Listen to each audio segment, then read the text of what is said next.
encouraged when I see constitutional conservatives rising up to run for public office.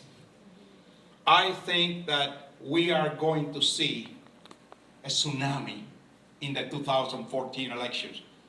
And before any more happens, before I forget, you know, Tracy was talking about how important this election is. Let me tell you something else that is very important. The deadline to register to vote in the primary is February 3rd. That means we got less than 2 weeks to get people registered to vote. Are there any pastors here in this room? Can I see the hands of any? No pastors here? One pastor. Well, you guys need to start inviting pastors to come to these meetings. Amen.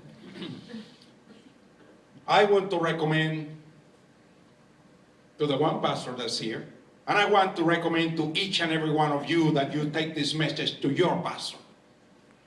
And that your pastor, you encourage your pastor to have a voter registration booth in the lobby of your church, of his church, this Sunday and next Sunday.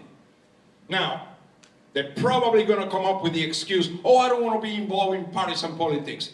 Registering to vote is not partisan politics. It is your civic responsibility. Amen. As a matter of fact, did you know that there are countries where you are fined if you don't vote? You know, liberty is not free, as Ronald Reagan so well told us. But you know, people have become so complacent in America.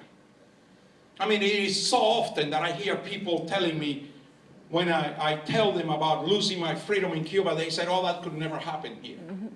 That is happening here. But it's happening a little bit at a time. We become so complacent that we don't realize what is happening in America.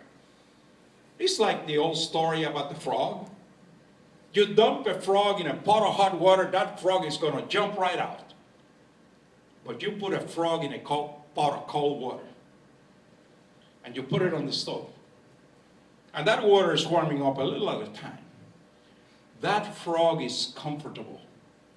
That frog is complacent. And you can boil that frog to death. And unfortunately, many of us are being boiled to death because of our complacency. Well, I think the time has come to stop being complacent. Amen.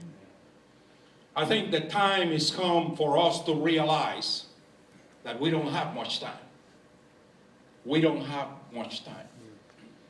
The decay in America of morals, of everything else, of the usurpation of the rule of law, of what is happening in the political arena, if we don't do something and feel an urgency, we are at the danger of losing this country. So we need to throw complacency aside and become involved. You know, as a Christian, I would say my greatest desire is that one day when I meet my Lord, that I will hear the words, well done, good and faithful servant. That's the highest desire of my heart. To say that I have done everything I could to further the gospel, to further righteousness, to further making this country again what it was before.